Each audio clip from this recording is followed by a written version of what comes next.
Hadirin silakan duduk kembali.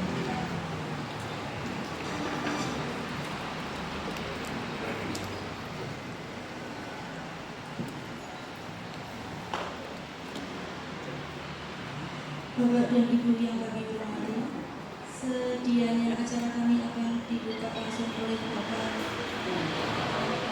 DS Dr. Andes Muhammad Masrur MPL. Waktu dan tempat dipersilakan. Assalamualaikum warahmatullahi wabarakatuh. Alhamdulillahirabbil alamin. Asyhadu an la ilaha illallah wahdahu la syarikalah wa asyhadu anna Muhammadan abduhu wa rasuluh. Yang kami hormati Bapak Kapolresta Surakarta, dalam hal ini diwakili oleh Bapak Ibtu Bima Aryana SH. Yang kami hormati Kepala BNN Kota Surakarta, alhamdulillah dihadiri oleh Bapak Fenty Bernard Musa SIK SHMIK di samping kanan saya. Yang kami hormati Komandan Kodim 0735 Kota Surakarta, saya mewakili.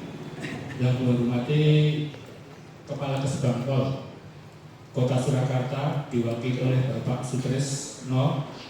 Yang kami hormati Kepala Satpol PP Kota Surakarta.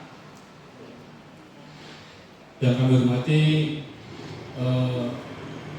segenap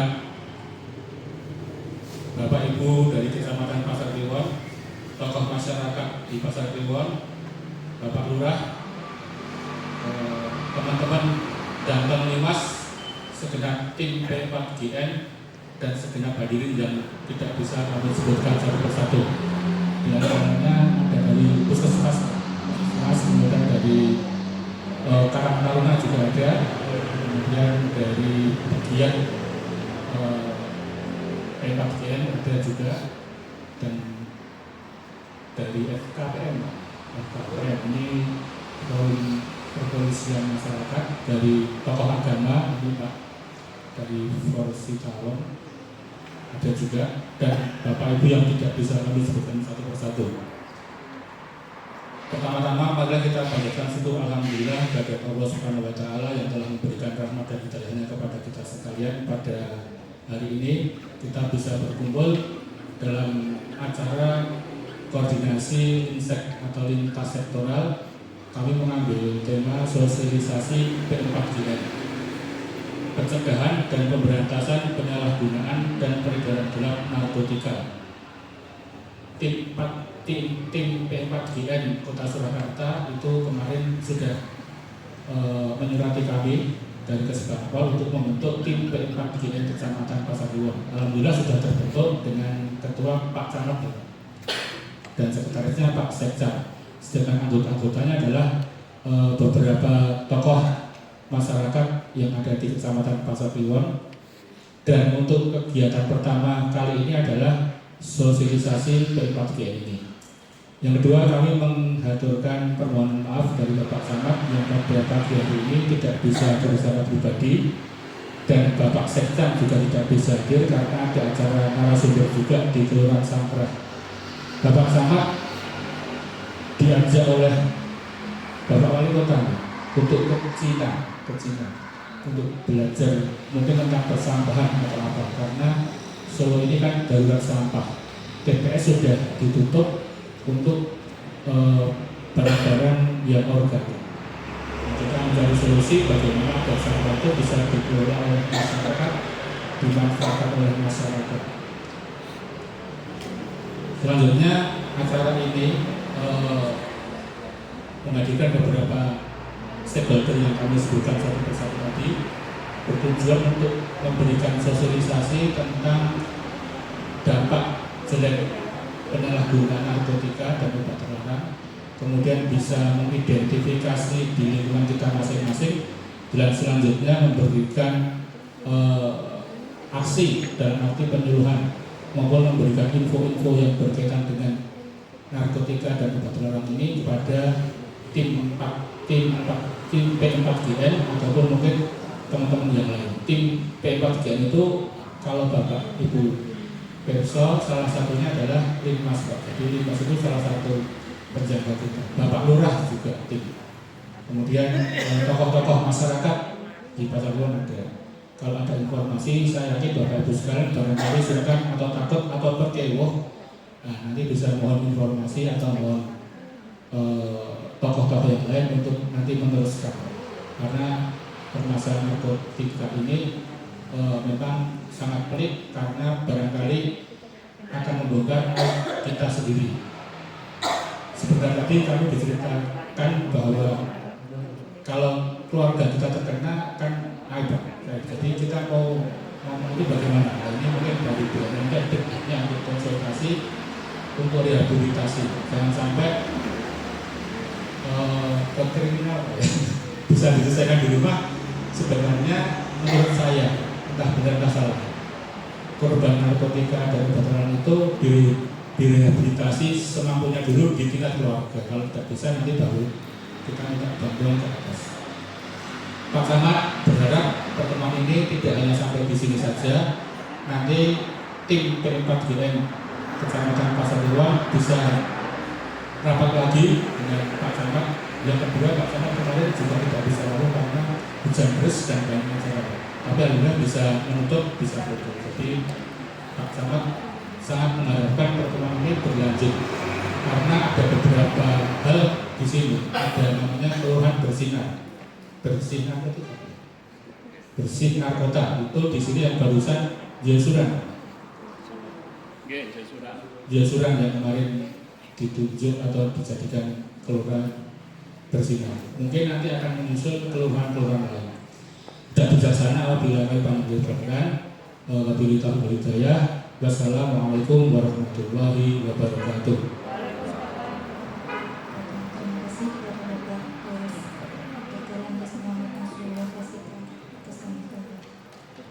Memasuki acara inti yaitu sosialisasi P4GN yang akan dilakukan oleh pakar di bidangnya.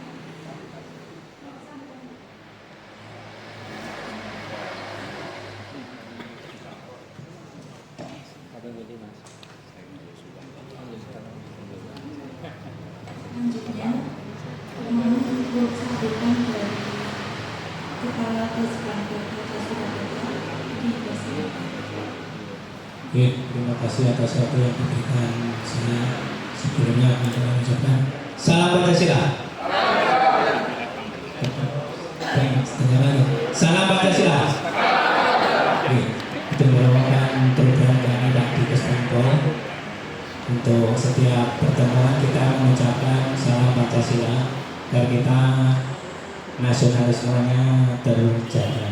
Dan kami terima kasih atas waktu yang diberikan kepada saya yang kami hormati Camat Prasetyo dan dalam ini juga delegasi pemerintahan Bapak Anas yang kami hormati dari BNN Kota Surakarta, Bapak Ferdi Benat SIPSK yang dihormati dari Kapolresta Surakarta, dalam ini dibagi oleh Bapak Itu Bima yang kami hormati dari Kodim yang diwakili Bapak dan Ramil, Pak Pasariwan, Bapak Supriyanto yang kami hormati, tokoh masyarakat, tokoh agama, Limas dan Lurah serta Kasih dan tamu undangan yang tidak dapat kami sebutkan satu persatu. Dalam ini marilah kita panjatkan puji syukur kehadirat Allah Subhanahu yang telah memberikan rahmat sehingga kita dapat berkumpul di pendopo Kecamatan Pasuruan dalam keadaan sehat walafiat. Yang selanjutnya kami memohonkan izin Bapak Kepala Badan tidak bisa hadir sendiri karena ada kegiatan lain.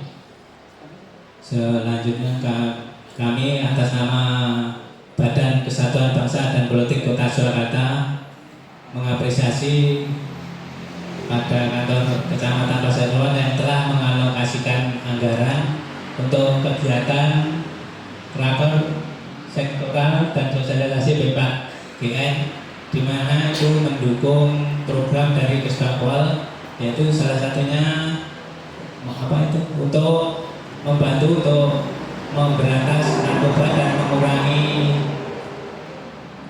mengurangi tingkat penyalahgunaan di Kota Surakarta. Semoga dengan kegiatan seperti ini Kota Surakarta nanti peringkatnya tidak lagi 2 atau 3, tapi tidak ada penyalahgunaan narkoba di Kota Surakarta. Selanjutnya kami juga mohon kepada Bapak Ibu yang hadir di tempat ini untuk selalu menggaungkan pencegahan narkoba di lingkungan, terutama di lingkungan keluarga, lingkungan RT RW dan lingkungan masyarakat, dan di khususnya umumnya di Kota Surakarta. Kami juga sangat mengapresiasi kepada Kecamatan Pasuruan yang telah mengalokasikan anggaran, di mana ini merupakan salah satu rencana aksi di mana Kecamatan Pasuruan telah melaksanakan aksi yaitu sosialisasi dan pencegahan di tingkat kecamatan. Karena di Kesbangwa sendiri untuk anggaran pencegahan narkoba itu sangat minim sekali, sehingga kami sangat terbantu dengan adanya kegiatan yang seperti ini di tingkat wilayah. Kami informasikan juga untuk tim dunya P4GN yang kota sama kecamatan, dan nantinya SK-nya SK Wali Kota. Untuk SK-nya ini masih dalam proses untuk verifikasi, untuk dimintakan asman Pak Wali Kota. Nanti kalau sudah jadi kita berikan SK-nya di tiap-tiap kecamatan, sehingga dapat untuk pedoman untuk dilaksanakan dan juga untuk penganggarannya. Yang selanjutnya untuk yang Kelurahan Bersinar yang sudah terbentuk di Kecamatan Masalah Keluar ini, yaitu Kelurahan Baluwati dan Kelurahan Jayasuran, Pak. Jayasuran. Oke. Kelurahan Jayasuran, dan kami juga mengapresiasi untuk Kelurahan Jayasuran untuk telah ada yang namanya organisasi masyarakat yang telah melaksanakan sosialisasi ke wilayah, dan atas inisiatif dari Bapak Lukas yang telah melaksanakan pencegahan di wilayah Kelurahan Jayasuran. Terima kasih sekali Bapak. Demikian yang dapat kami sampaikan. Apabila ada kata-kata yang berkurang kami mohon maaf. Wassalamualaikum warahmatullahi wabarakatuh. Demikian sambutan dari Kepala Disbangko yang terkait. Meninjau acara inti pada hari ini adalah pertemuan lintas sektoral sosialisasi P4GN Kecamatan Pasuruan. Untuk itu mohon para narasumber Bapak Kapolres Surakarta dan Kepala BNN Surakarta. Selanjutnya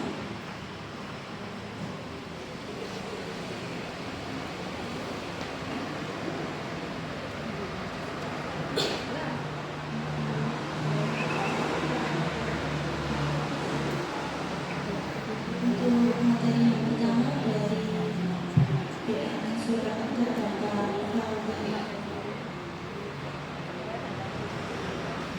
Jadi terima kasih Bapak Ibu sekalian untuk memberikan waktu. Kami di sini akan memandu acara sosialisasi ini. Telah hadir 2 narasumber di samping kanan kiri saya. Yang pertama adalah Bapak Ibtu Bima Aryana SH, Satres Narkoba Polresta Surakarta, dan Bapak Fenty Bernard Musa SIK SHMIK Kepala BNN Kota Surakarta. Untuk membagi waktu 20 menit cukup bukan? Nanti soalnya dilanjutkan oleh tanya jawab agar lebih Bapak Ibu yang di lapangan ini bisa lebih aplikatif dalam menerima apa yang disosialisasikan nanti. Untuk 20 menit pertama kami serahkan kepada Bapak Fenty dari Kepala BNN Kota Surakarta.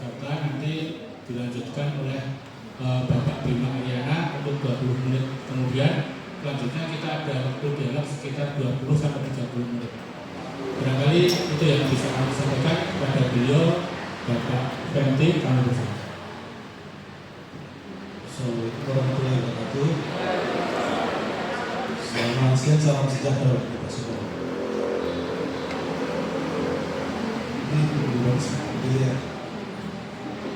Terima kasih untuk waktu kesempatan saya boleh hadir pada kesempatan hari ini di acara rapat koordinasi tingkat kecamatan yang diikuti oleh unsur komponen dari pemerintah kecamatan, dari kelurahan maupun dari tokoh masyarakat, dari KPR.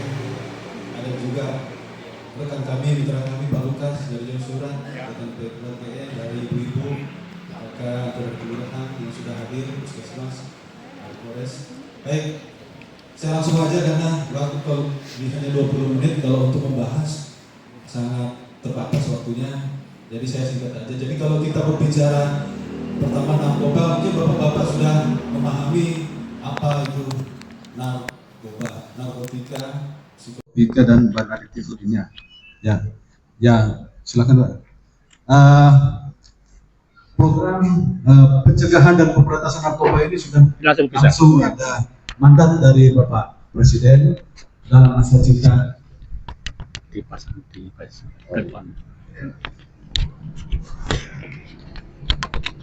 dalam nawacita ke-7, program prioritasnya yang ke-6 tentang pencegahan pemberantasan narkoba, dan kemudian dijabarkan dalam pelaksanaan kegiatan program P4Gen yang sudah kita laksanakan pada hari ini adalah salah satu bentuk kegiatan program P4Gen, pencegahan dan pemberantasan pencegahan penyalahgunaan peredaran gelap narkoba, di mana kami sudah melakukan rapat koordinasi. Kalau untuk tingkat Pemda ada di Kesbangpol sebagai leading sektor, dan kami sudah melaksanakan kegiatan rakor bersama OPD-OPD terkait, di mana akan dibentuk seperti disampaikan tadi dari tingkat kabupaten, kota, kecamatan sampai ke kelurahan. Nah, kalau kita berbicara tentang P4G ini sangat luas. Di situ ada pencegahan, ada pemberantasan, rehabilitasi. Jadi tidak hanya pemberantasan, tidak hanya pencegahan, tapi ada program namanya rehabilitasi, tim terpadunya, ya bagaimana peran dari pemerintah daerah dalam mendukung P4G ini. Semua OPD-OPD itu terlibat langsung, termasuk tingkat kecamatan kelurahan. Nah, untuk di program P4G di masing-masing kecamatan kelurahan itu di 54 kurang lebih kelurahan di Kota Surakarta ini kurang lebih sudah ada 17, dan tahun ini tambah 2 jadi ada 19 kelurahan bersinar. Ya, jadi tujuan kelurahan bersinar ini bagaimana partisipasi dari kita ingin membentuk ya masyarakat yang peduli lingkungan terhadap bahaya narkoba. Kita merekrut, kita mendampingi, memberikan pelatihan agen-agen P4G, termasuk beliau Pak Lukas ini sudah bukan lagi kita rekrut, tapi beliau langsung terjun ya tanpa kita minta, beliau langsung terjun. Ini salah satu yang ada di Pasar Kliwon di Josuran. Nah, selain itu kita sudah ada namanya Sekolah Bersinar. Ini sesuai dengan program nasional dari Pak Kepala BNN bahwa kita program aksi nasional anti narkotika dimulai dari usia anak. Nah, ini kita kemudian dengan kemarin ada kejadian rame anak-anak kita itu saat ini sudah mulai menggunakan narkoba, bukan SMA bahkan SMP. Ada kurang lebih beberapa sekolah dan puluhan siswa yang terpapar. Dari satu menjadi virus, beberapa orang akhirnya menggunakan narkoba. Nah, ini selaras juga dengan program kita di BNN untuk melakukan pencegahan rehabilitasi. Nah, pencegahan itu dengan kegiatan untuk membuat sekolah bersinar.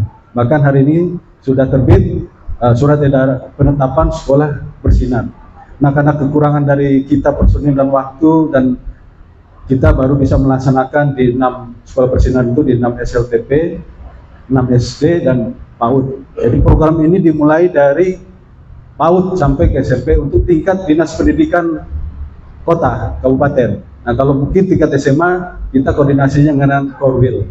Nah, ada juga Kemenak itu di Madrasah MTS, yaitu biasanya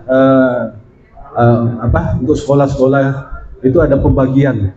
Jadi distrik, SMP sampai ke PAUD, kemudian untuk SMA SMK itu di ranahnya Korwil yang dituju dari provinsi. Kemudian ada juga Kemenak untuk sekolah-sekolah madrasah. Nah, selain sekolah ada juga kita sudah ada MOU dengan PKK. Ada dari PKK Bu di sini hadir. Ya, kemarin baru rakor Bu ya. Kegiatan rakor Ibu PKK kemarin kami juga diundang hadir dalam rakor tersebut bahwa PKK itu terlibat langsung. Bahkan kita sudah MOU pusat sampai provinsi sampai kabupaten melaksanakan MOU bagaimana peran dari PKK dalam memberikan untuk melindungi atau memberikan pandangan-pandangan tentang bahaya narkoba ini di ibu-ibu, di lingkungan ibu-ibu, ya, untuk melindungi keluarga dan sebagainya. Nah, di sini selaras juga dengan ada namanya program Posyandu Plus, ya, inovasi dari Pak Wali Kota. Nah, ini juga salah satu inovasi yang nanti bisa masuk dalam program muatan-muatan P4GN. Nah, itu kami sendiri berkoordinasi dengan OPD-OPD terkait seperti Dinas Pemberdayaan Perempuan dan Anak. Ya baik, itu sekilas saja tentang P4GN dan narkoba. Jadi kalau lanjut, kalau kita lihat bahwa kita punya namanya data prevalensi, data perbandingan tahun ke tahun tingkat penyalahgunaan narkoba yang selama setahun penggunaan narkoba, penyalahgunaan narkoba itu kalau kita lihat hampir merata dari ujung barat sampai ke timur, dari Aceh sampai Merauke, semua tidak ada namanya, tidak mengenal adanya kejadian narkoba. Coba diputar, ini kebetulan saya punya satu ini aja klip video yang bagaimana sekarang ini bukan hanya anak-anak, bukan hanya anak remaja, bapak-bapak, tapi sampai ibu-ibu pun karena kepepet ekonomi sampai akhirnya jadi kurir, ya, jualan. Ya coba.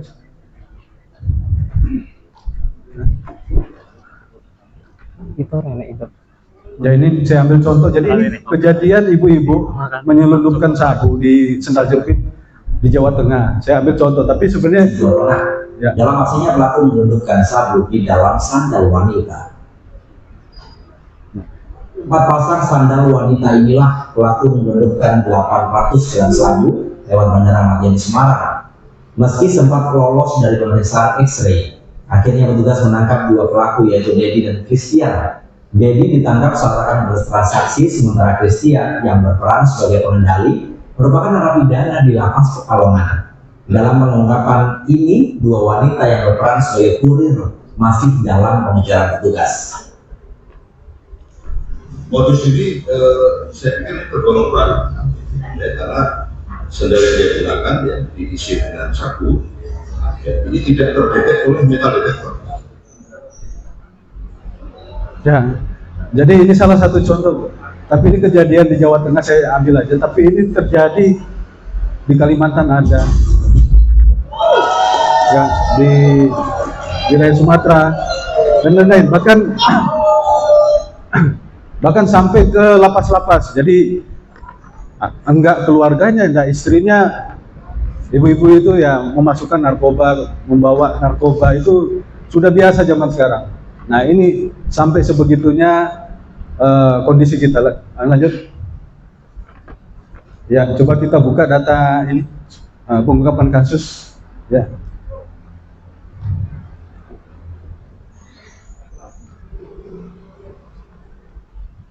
Jadi kalau kita lihat pengungkapan kasus di Solo Raya, saat ini ranking 2 se-Jawa Tengah. Dan Jawa Tengah adalah ranking 7 se-Indonesia. Kemudian kurang lebih hampir 200.000 warga Jawa Tengah, masyarakat Jawa Tengah itu terpapar narkoba. Kalau kita pakai diagram gunung es, kalau kita pakai 1:5 atau banding 10, nggak usah 1:10, 1:5 berarti 5 kali misalnya 200.000, ada kurang lebih 1 juta penyalahguna atau dia pelaku kurir dan sebagainya ada di wilayah Jawa Tengah. Jadi kalau 200.000 itu hasil pengungkapan dari Polres atau dari Polda yang terungkap. Tapi masih banyak yang ada di bawah ini yang belum terungkap. Kalau kita pakai skema gunung es tadi kurang lebih ya 1:5 saja, berarti 5 kali 200.000 lah misalnya. Hampir kurang lebih 1 juta ada orang yang menyalahgunakan, menjual, menjadi kurir dan sebagainya. Ya. Kemudian untuk Solo Raya, ini kita lihat kalau data di Solo Raya, Surakarta menempati ranking pertama untuk Solo Raya, ya, dalam hal pengungkapan kasus. Ya. Biar di zoom ya. Kita lihat Surakarta itu paling tinggi di sini. Nggak kelihatan ya. Jadi Surakarta ada kurang lebih 126 pengungkapan kasus dari data Polres. Selebihnya hampir semua daerah penyangga Surakarta atau Solo Raya ini ada ungkap narkoba. Artinya bahwa wilayah Solo Raya ini tidak dalam keadaan baik-baik saja, ya, bahwa narkoba ini mesin yang mematikan dan silent kita tidak tahu, tapi bahaya narkoba itu terus terjadi dan meningkat, ya, sesuai dengan prevalensi. Lanjut, ya. Jadi kalau untuk Solo Raya kurang lebih ada 126 pengungkapan dan kemudian ada 160 tersangka. Lanjut, untuk ini Jebres ada? Jebres ada ya? Kok Jebres? Pasar Kliwon, ya, Pasar Kliwon.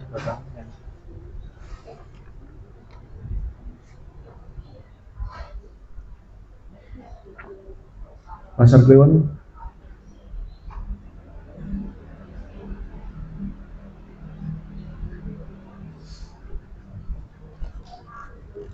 Belum ada. Ya. Jadi lanjut. Jadi kalau kita lihat sekarang ini dari prevalensi nasional, dari angka 1,7% secara nasional sekarang menjadi 2,1% untuk perbandingan 2024-25. Artinya terjadi kenaikan dari 3 juta penyalahguna sampai sekarang sudah menjadi 4,1 juta jiwa, ya, orang yang terpapar narkoba. Artinya tahun lalu dengan tahun ini mengalami peningkatan. Ya. Kemudian kalau kita lihat para penyalahguna yang meningkat di umur 15 sampai 24 tahun. Artinya pagi luar biasa, tetap semangat. Pasar Kliwon stop narkoba, ya, atau bebas narkoba. Enak mana? Stop ya. Oke, baik. Mau izin contoh. Selamat pagi luar biasa, tetap semangat. Pasar Kliwon stop narkoba. Bisa Pak ya? Baik. Selamat pagi luar biasa, tetap semangat. Pasar Kliwon stop narkoba. Iya, tepuk tangan dulu. Mohon izin, silakan duduk kembali. Baik, untuk menyingkat waktu, nanti akan dijelaskan tentang tadi sudah penyalahgunaan narkotika atau obat-obat terlarang yang dari atau sintetis. Mungkin Bapak Ibu nanti akan diperlihatkan sedikit atau contoh nanti gambar-gambarnya, kemudian pasal-pasalnya. Jadi di sini kita membahas P4GN. Nomor tahu P4GN itu. Jadi yang pertama pencegahan. Nah, nanti Bapak Ibu monggo silakan kerjasama apabila ada rekan, saudara, kerabat, mungkin ada yang miring-miring, ada indikasi menggunakan narkoba dan tidak ingin ditangkap, nanti koordinasi dengan Bapak Kepala BNN bisa. Jadi nanti bisa direhabilitasi. Sakit gitu. Nah, jadi sebelum nggak usah lapor terus ditangkap boten. Kalau itu pemakai, kecuali bandar atau pengedar, nanti beda lagi. Itu sudah masuk pasal, sudah pasti kita namanya kalau bandar mungkin atau pengedar itu kan ya nanti itu sudah merusak generasi muda, generasi penerus bangsa, terutama di kota Surakarta dan di kecamatan Pasar Kliwon. Dan nanti silakan apabila keluarga kita kepikiran mari-mari mengambil sabun terus, nyimeng terus atau segala macam obat-obat terlarang, nanti silakan koordinasi dengan kantor BNN Kota Surakarta atau langsung menghadap ke beliau. Baik, kemudian ya pemberantasan. Mari sarang-sarang atau bersama-sama memberantas narkoba, terutama di Kota Surakarta ini. Kami di Surakarta memang baru 6 bulan Bapak Ibu. Sebelumnya kami di Jakarta, dan kami di BNPT pernah gabung dengan Bapak Petrus, Kepala BNN Pusat. Waktu beliau di BNPT kami gabung beliau, kemudian kami pindah di Kota Surakarta, mulai kampung Bapak Ibu. Kami asli dari Sukoharjo. Nah, baik, kemudian penyalahgunaan. Nah, seperti tadi itu penyalahgunaan mungkin dari obat-obat dokter, resep dokter bisa disalahgunakan sebagai nanti bahan atau namanya membuat kita itu menjadi ketagihan atau kecanduan. Nah, itu tidak boleh, itu sudah melanggar hukum. Kemudian yang terakhir yaitu peredaran gelap narkotika. Nah, itu sudah pengedar, sudah beda lagi. Nanti sudah masuk pasal nanti akan dijelaskan oleh Bapak Dr. Warsino SIMA. Mungkin cukup sekian dari kami. Mohon maaf apabila ada salah kilaf atau kata yang kurang berkenan. Silakan Bapak Dr. Warsino untuk melanjutkan bagaimana nanti untuk terkait tentang penyalahgunaan atau peredaran, kemudian masuk pasal apa saja, nanti monggo silakan. Waktu dan tempat kami persilakan. Jadi kami cukup sekian. Assalamualaikum warahmatullahi wabarakatuh.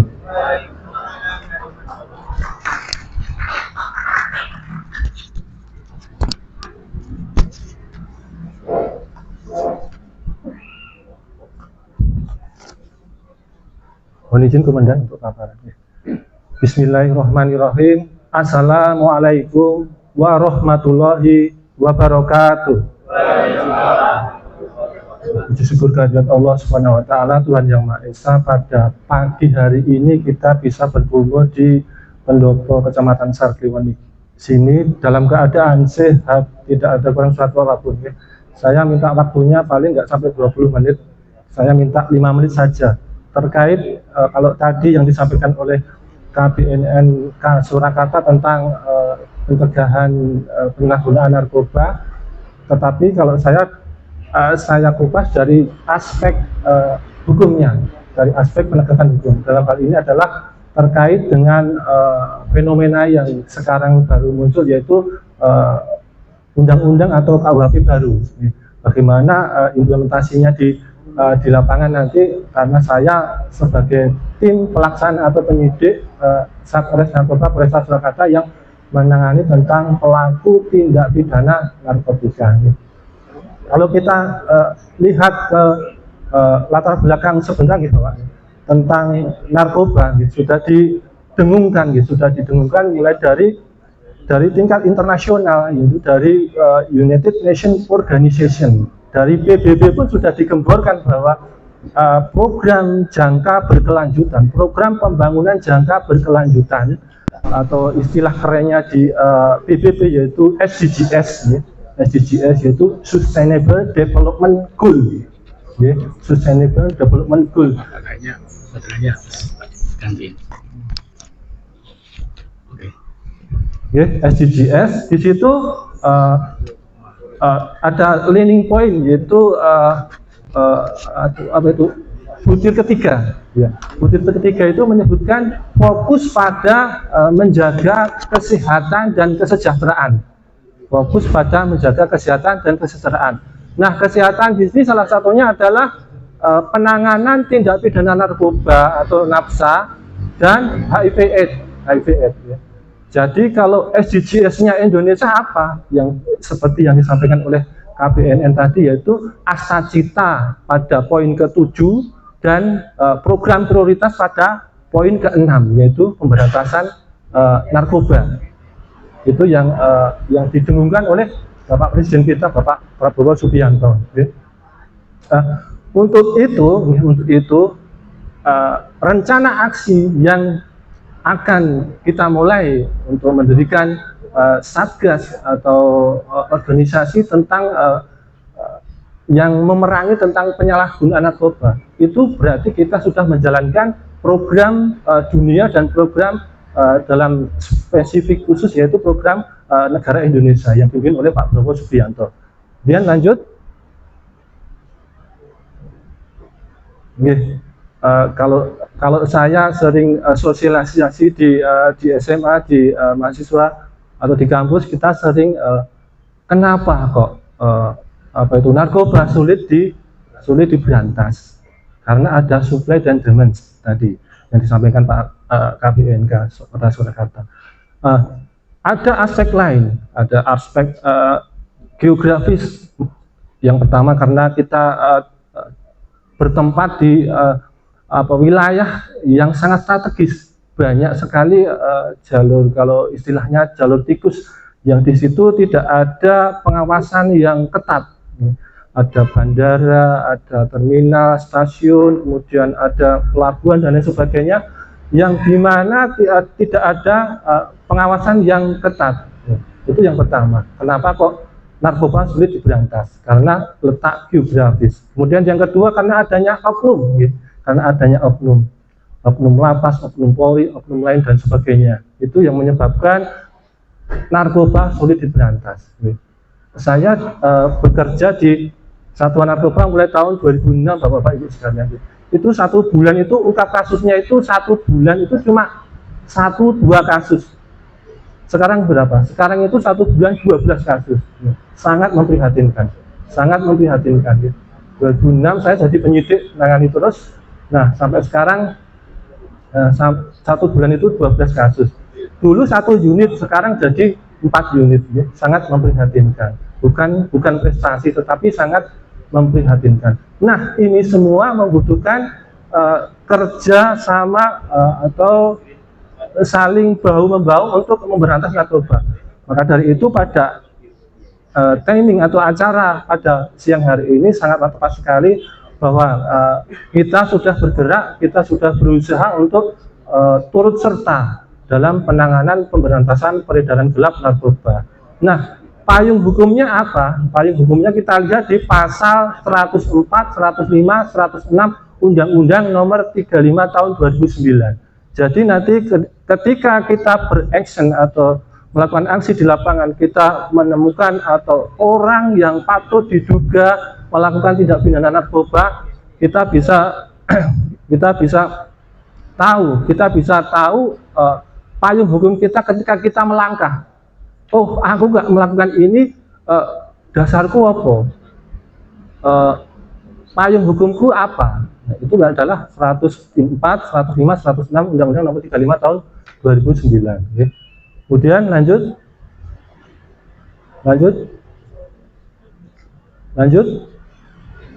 Ini ya, kita peringkat kedua, ya, peringkat kedua. Kalau tidak 1 pasti 2 itu. Ya, kalau Solo gitu. Ya. Mulai tahun 2006 kita peringkat 1, kemudian Semarang peringkat 2, begitu seterusnya. Lanjut. Nah, ini kasus ya, ini tadi sesuai tahun 2025 sinkron dengan data yang disampaikan oleh Pak KBNN Surakarta. Kita ke aspek hukum ya, aspek hukum. Lanjut.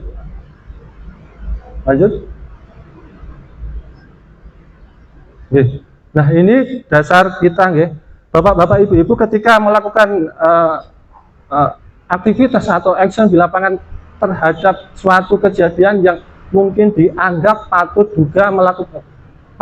dianggap melakukan tindak pidana narkoba, maka dasar hukumnya adalah ini ya, 104, 105, 106. Bahkan masyarakat mempunyai hak dan tanggung jawab dalam upaya pencegahan dan pemberantasan penyalahgunaan dan peredaran gelap narkoba. Hak masyarakat itu apa? Diwujudkan dalam mencari, memperoleh, memberikan informasi, memperoleh pelayanan, kemudian menyampaikan saran dan pendapat, kemudian memperoleh jawaban atas pertanyaan tentang laporan warga ketika kedapatan atau menangkap orang yang patut diduga melakukan tindak pidana narkoba. Jadi haknya adalah menanyakan kepada petugas atau Pak Polisi atau petugas dari BNN.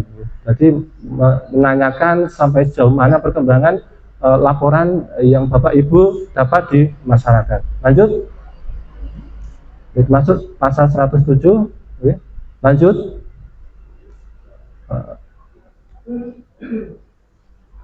Kembali sebelumnya, Mbak. Kembali sebelumnya. Nah, ini pasal 108. Ya. Jadi kita duduk di sini atau berdiri di sini di pendopo pasal Kliwon ini, payung hukumnya adalah pasal 108 ayat 1 dan 2. Peran serta masyarakat dapat dibentuk dalam suatu wadah yang dikoordinasi oleh BNN. Dalam hal ini adalah BNNK Kota Surakarta. Kemudian ayat 2, ketentuan pada ayat 1 diatur oleh Perka BNN. Jadi nanti untuk organisasinya nanti diterbitkan oleh BNNK Kota Surakarta. Lanjut.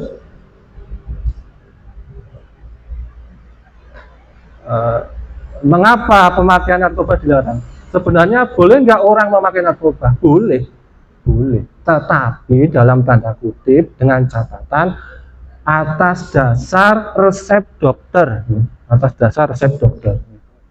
Contohnya orang yang melakukan rehabilitasi medis, rehabilitasi medis. Kalau kita main ke rumah sakit Muwardi, di klinik paling belakang itu, di klinik Nafsa itu, orang menyembuhkan ketergantungan dengan narkoba memakai cairan metadon.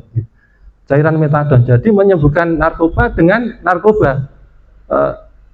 Dari hari ke hari, waktu-waktu, dosis dari metadon itu direndahkan sampai zero, akhirnya bisa sembuh. Kemudian kalau sudah sembuh, biasanya petugas mengalihkan ke rehabilitasi sosial.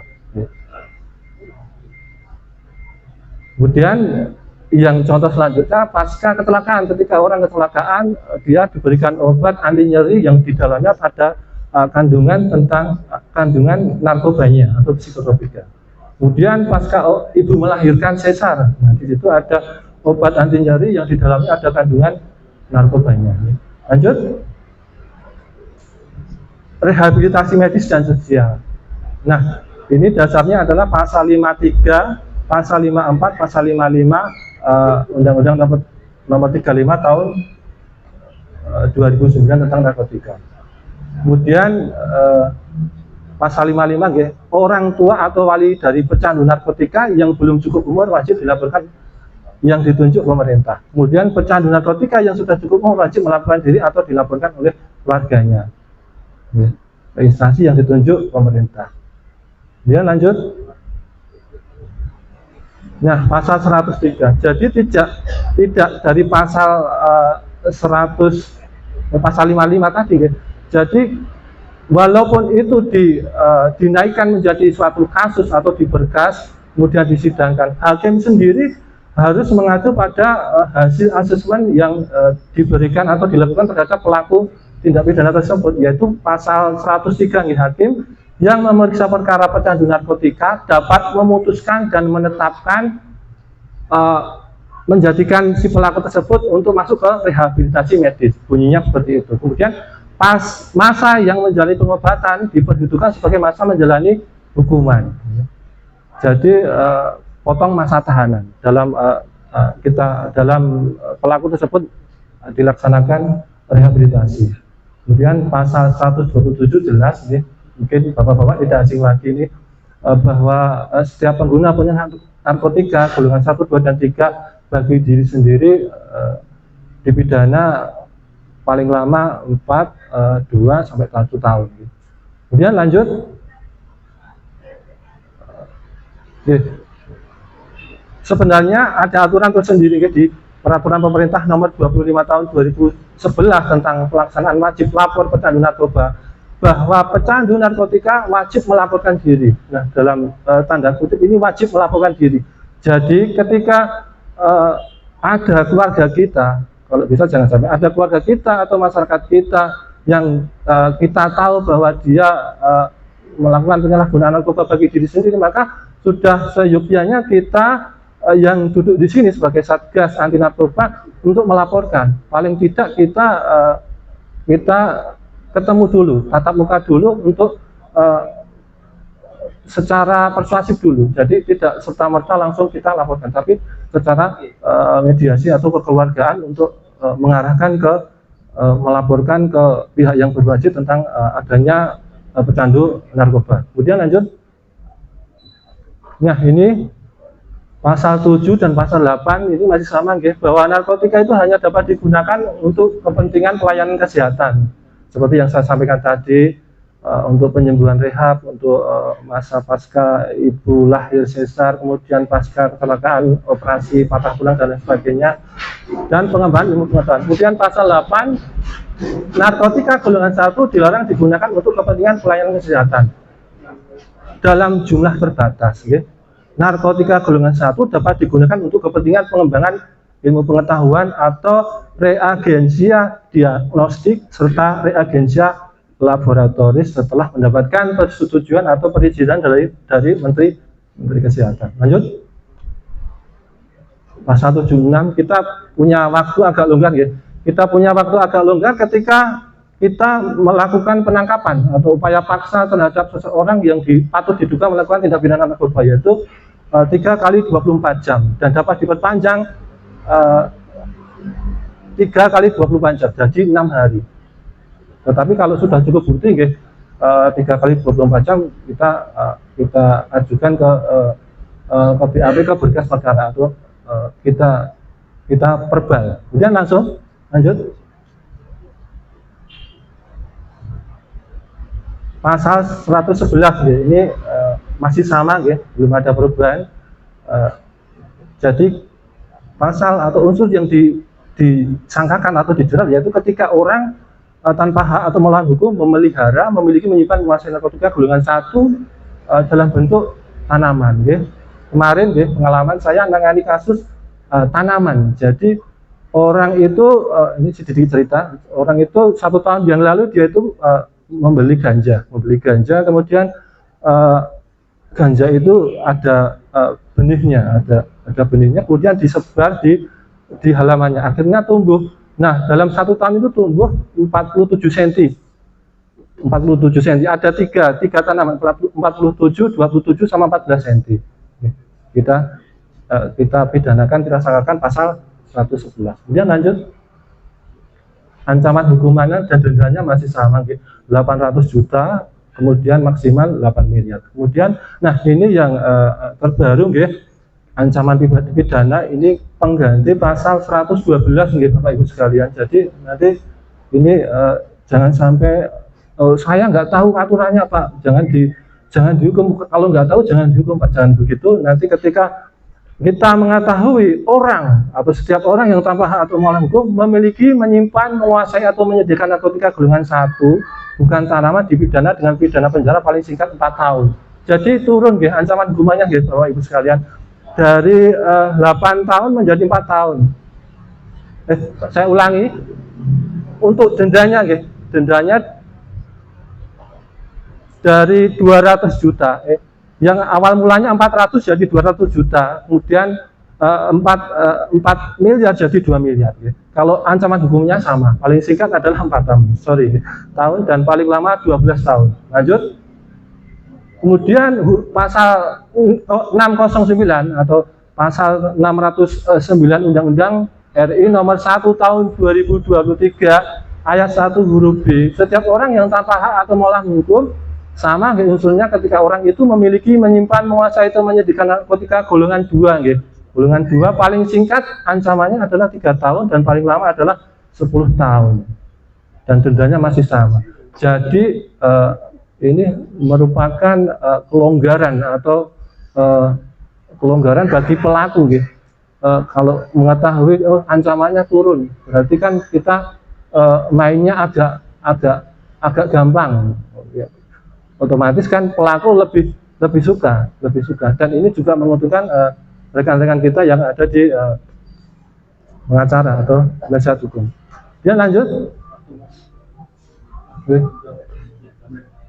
Setiap orang yang tanpa hak atau melawan hukum memiliki, menyimpan, menguasai narkotika golongan 3 golongan 3 ini paling singkat 2 tahun dan paling lama adalah 7 tahun. Dendanya sama 200 juta.